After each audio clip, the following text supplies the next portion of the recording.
Are you tired of the cookie-cutter approach to education that's stuck in the last century?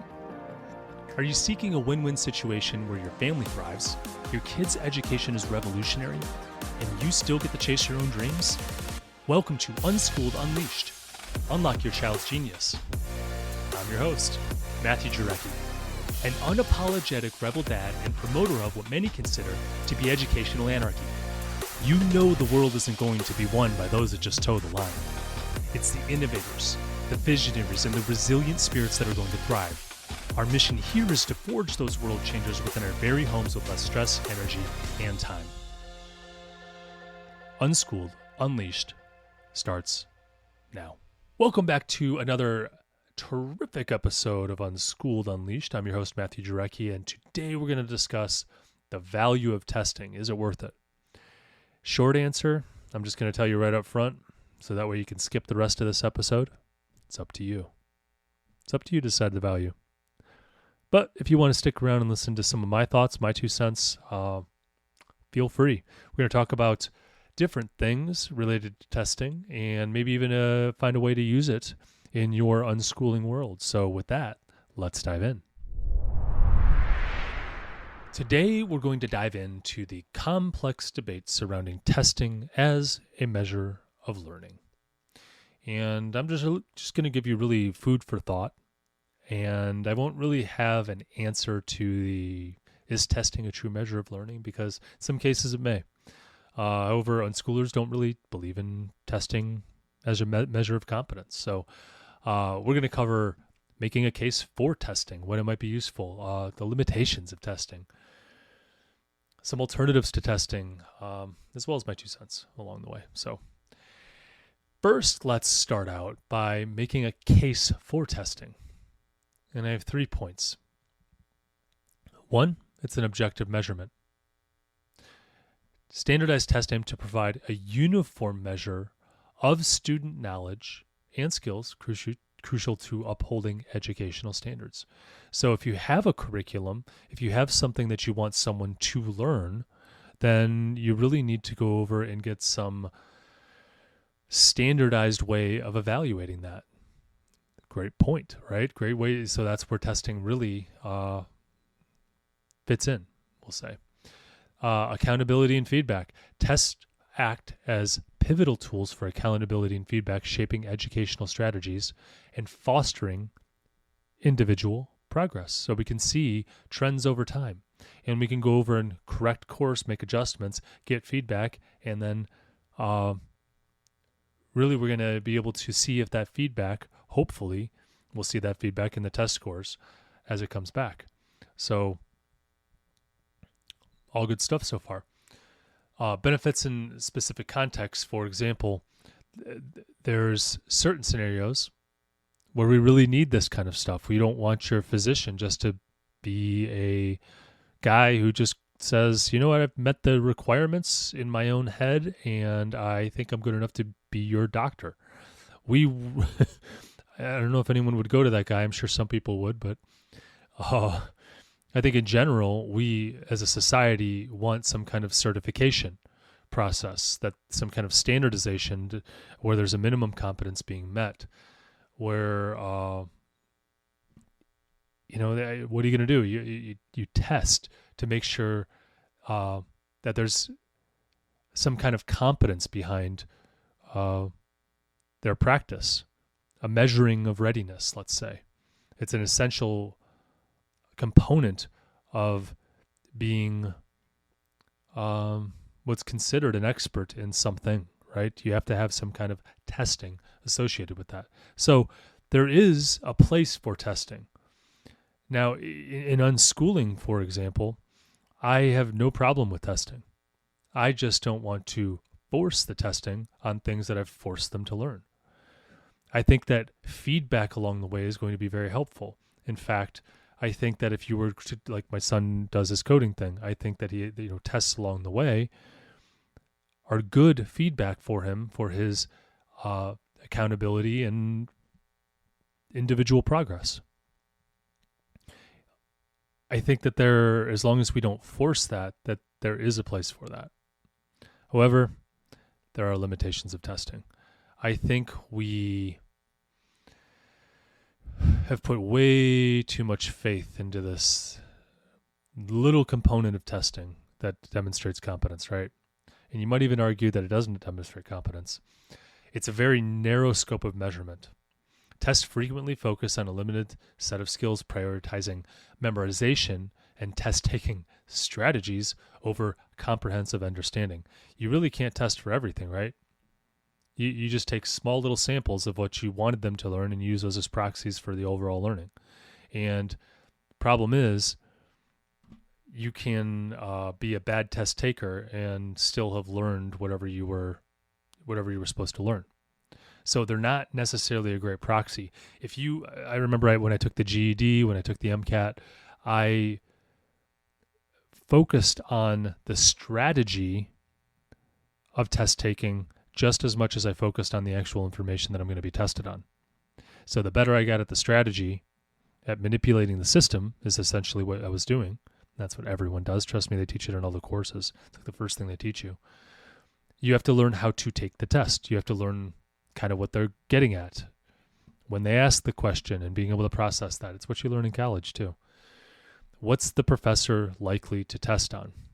How can I figure this out? How can I find out the subtle cues? How can I go over and focus in on just the material that's important and leave the rest behind so that way I can be more efficient? Doesn't mean you have understanding necessarily. It means you're a better test taker. In fact, I would argue that some people who just dive into the information and really get to know it and become intimate with that information, for example, like a lesson on history or maybe understanding really anything, you could argue, that those people would have a better understanding and maybe learned more, but don't perform as well on the test because they didn't have the ability or the aptitude to be able to pick up on just focusing in on the things that the professor wanted you to know. Okay? Hey, that's the way the world works. That's one thing I had to work on myself. So testing it's very narrow in its scope. We'll just say that. Stress and performance.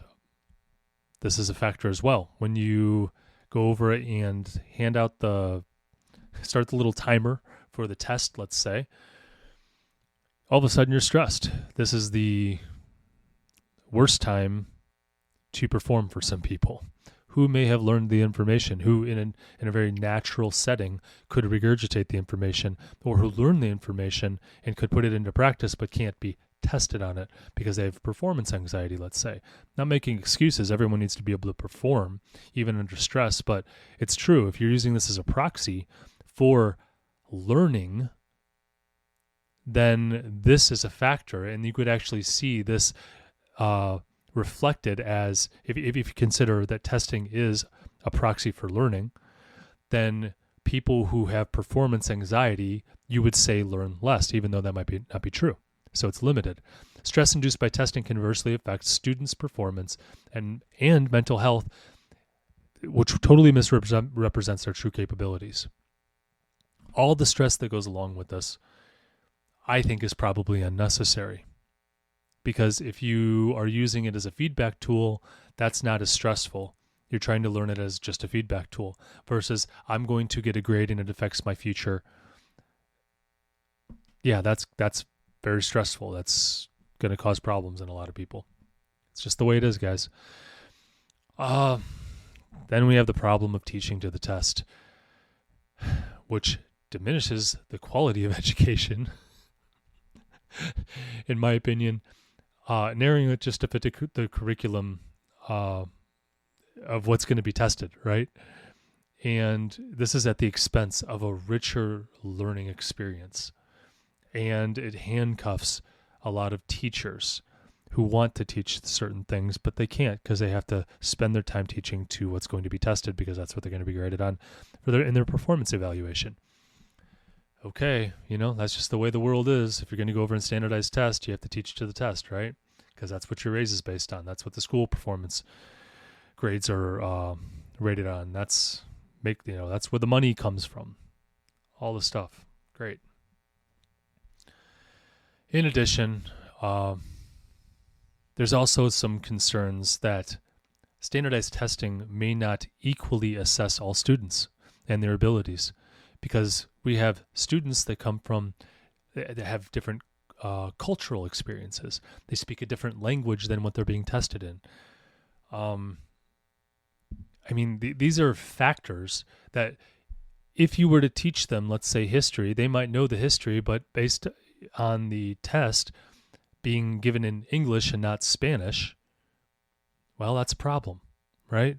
Because they might not pick up on all the nuances of the English language. I wouldn't want to be tested in a language that I don't know. It's not my primary language that I'm fluent at. So there are a lot of limitations of testing. Now let's talk about learning beyond the testing, right? What testing cannot really assess if you're using it as a proxy for learning. Holistic skills and knowledge, like critical thinking, creativity, problem solving, practical application of knowledge, are all crucial skills that tests often overlooked. You could make an argument that there's some problem solving, and you could make an argument there's like a little bits of those in there, but let's be honest, a test, A, B, or C, or standardized test, is not going to be able to assess this very well, especially given the limitations of testing. Unschooling, as an educational approach, is going to value individual growth and real-world learning experiences over the conventional test scores. So as an unschooler, I'm not looking to test scores as the proxy for learning. I'm not going to put weight into that. That's why I don't test. I don't really need to, right? Unless it's for feedback. I'm going to look at real-world feedback to say whether learning has occurred. For example, if my son's into coding, he's going to build something with coding, and that'll be the feedback, maybe like a project-based thing. Unschooling really focuses on the real-world practical value of learning something. So, the quote-unquote test is putting it into practice, and that's where I put my focus on as an unschooler. Moving on, let's talk about alternatives to testing. Now, again, I focus as an unschooler on really seeing what they are able to put out there in the world, right? They take a coding class, they're able to build something like an application or whatever out of using their skills, right? Like project-based kind of thing. If they took a gardening class, they are able to produce tomatoes, that kind of thing. That's where I put my focus. But some people really need validation, including states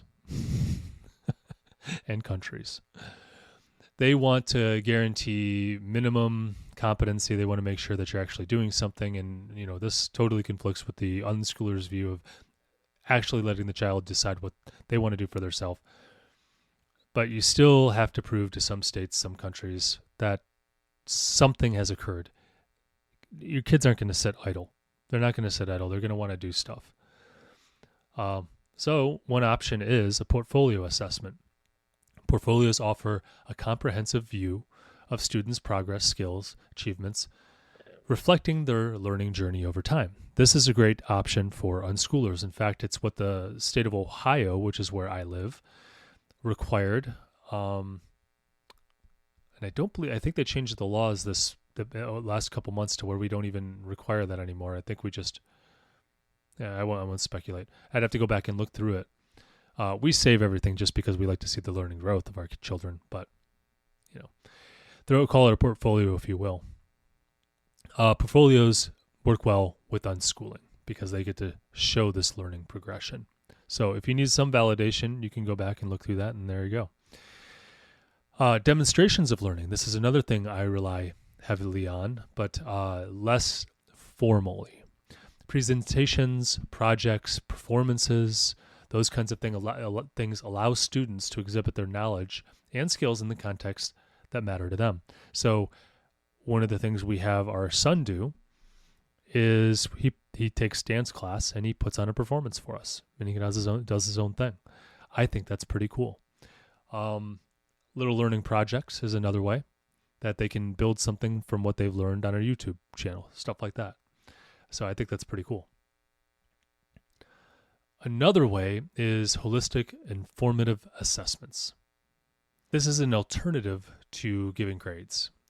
You do this by combining diverse assessment methods, including ongoing formative assessments, providing a broader understanding of the student's learning. And if you've never heard of a formative assessment, it's a process that the way I understand it at least, is used as an alternative to grading. It's very planned.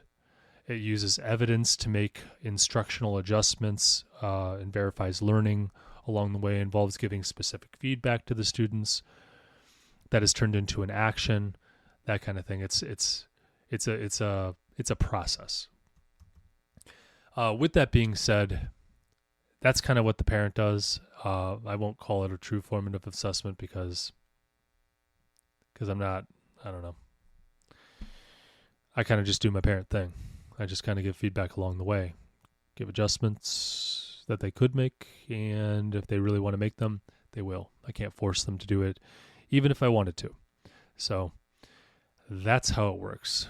Try and build character, and hopefully that character is what drives it, and their interest and curiosity and wanting to get better, that kind of stuff. Anyways, moving on. I think that feedback is critical, okay? And this is where a lot of people would make the argument that, well, how are you going to assess learning? You need feedback. How are you going to make adjustments? Well, one, I don't need to assess learning necessarily outside of the practical aspect, meaning they use it, okay? Two, I do think feedback is important. I just don't think equating it to a single number or a single letter grade is the way to do it. Now, don't get me wrong, there is some value in that, okay? It's just forcing a kid to do that creates all this unneeded stress and anxiety that can stress out you and your entire family. So, while taking like a quiz or a test at the end of a section, I think is helpful in something that they want to learn. I think that there are many different ways you can get feedback, okay? So, constructive feedback is one of the ways. This kind of detailed feedback, I think, is far more valuable than a simplistic test score. Because when you give them constructive feedback, meaning how they can build themselves up and get to where they want to go, it's a continuous improvement process, and really fosters a growth mindset, as opposed to getting that test score and just kind of looking at it and going, okay, well, I didn't perform well, or I did perform well. I think that individual constructive feedback approach is probably more valuable, in my opinion. It does take more work on your end, though. So take that for what it's worth. I think that having peers give you feedback, not just your parents, right? If you're the kid, peers give you feedback on something. So maybe you work on a project and present that like in an art show, where everyone's, giving feedback on, usually they have the kids go around and comment on your project, whether it's an art project or a science project. That kind of peer feedback, I think, is very valuable. Mentors can serve that as well.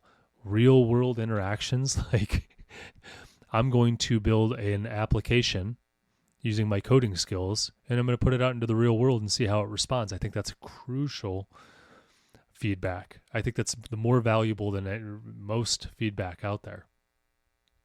I think this all enriches the learning experience, and I think it's a quicker path to learning, honestly, than just getting a grade, because it offers multiple perspectives and insights, and discussion can be built around this, and you can not just learn yourself, but you learn as a group, which I think is valuable. I think that that individual approach is incredibly valuable, and relying so heavily on tests is just, to me, a little insane. Obviously there's a place for it. I want my doctor to be tested. But I don't think we need to have all these tests all the time. Now, again, this is for unschoolers, right? This is for people who have the resources to be able to take their kids at home and then fully invest in those children. Okay? By giving them the tools and the resources to be able to do whatever they need to do. But it's way less resources needed than to homeschool your kid with the curriculum, like the traditional homeschooling. And it's way less resources than the schools need or have. Am I saying that right? Way less resources than the schools require. That's what I'm trying to say. Schools, since they're forcing, they want things to be taught, and education must be demonstrated. They're kind of forced into this whole, with limited resources, they're forced into testing their students as a proxy for learning. Well, that's what happens when you say I have to force something. I'm going to force this on everyone. You have to test it somehow, I guess. That's why, as an unschooler, I just say dive into your passion, and you're going to learn faster and better than anyone else out there. And yeah, you might miss some stuff, but I'm going to give you the tools needed to be able to learn what you missed on your own. So we don't talk about Ohio government in 5th grade. I don't care.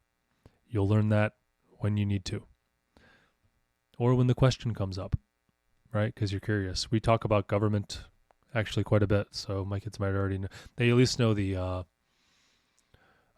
government at the federal level, the legislative, the judicial, and executive branches, and all that stuff. We talk about that quite a bit because politics is all around us, and it's pretty fun for them to watch or learn about that right now. So we dive in. Right now, my kids are learning history, specifically World War II stuff. I'm not going to test them on it. You know why? Because they're super interested in it, and they're,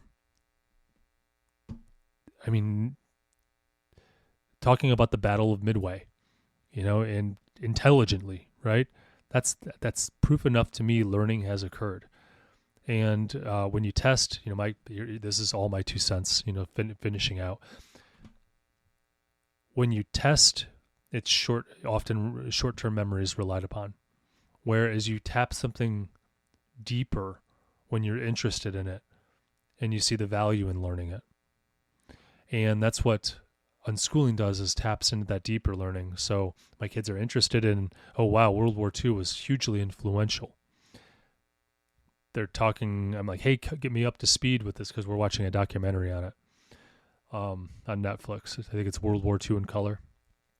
And I ran to the store, came back. They were watching the Battle of Midway. I'm like, get me up to speed. So they're telling me, oh man, we just got done going over and attacking Japan in the Pacific Ocean, and the torpedoes, only 10% of them actually worked, and all this stuff. And then we had this decisive battle in Midway, and I'm just like, oh wow, okay. That is way better than testing to me. My kids are probably going to know more than the average 4th grader and 2nd grader out there, or 2nd grader and 3rd grader. I can't remember what grades because we're unschoolers. Either way. They're going to know more than the average kids about World War II. They're also learning geography at the same time while they're learning this, which is a requirement in Ohio. The American history is a requirement as well. Hey, we're learning all this stuff, and we're doing it without school forcing them to. Me as a motivated parent are exposing them to it because I'm giving the resources. And this is what we do as unschooling parents. At least intentional unschoolers do this. Okay, if you want to listen to that episode on intentional unschooling, I suggest to go back, because I have some principles that I talk about that mean parents take responsibility to a 10 out of 10 level to provide the resources and tools needed to be able to support their kids' education. So, hey, it's all a journey. You know what I mean? If you decide to adopt testing, I'm not ethically opposed to it. I just think it imposes a lot of stress onto your family that you probably don't need. However, if test is a part of a curriculum they chose, hey, it's a great feedback tool, but it's only one of many. It's probably the least effective in my opinion. So, easily replaceable. With that, I think I will end this episode. So, stay curious, stay unschooled, and stay away from the algebra nightmares. I'll catch you in the next episode. Parents, are you terrified your unschooled child isn't learning enough? Or are you a homeschooling veteran eager to level up by incorporating in unschooling principles? Maybe you're newly venturing into homeschooling and already doubting your decision. Whatever the stage, overwhelm is real, but it doesn't have to be. I'm Matthew Jarecki from Unschooled Unleashed, and I've got huge news. I'm thrilled to introduce Homeschool Rescue, Unschooled Unleashed's signature coaching package. Whether you're all in on unschooling or just dipping a toe, this tailored coaching package is your roadmap to a confident and thriving education no matter how hectic life gets. Bold moves make bright futures. Join our Homeschool Rescue coaching program through the link in the description and set your child's genius free. So here's where we roll up our sleeves and bring out the big guns. If you support our mission, then please leave a review. On Unschooled Unleashed, we are talking about using a radical approach to education in today's world, and the more 5-star reviews we have, the more people will feel comfortable with the ideas, strategies, and principles we discuss. It gives legitimacy to our message, and the podcast's algorithm prioritizes us so we can reach more people. You may even have your 5-star review read on our podcast.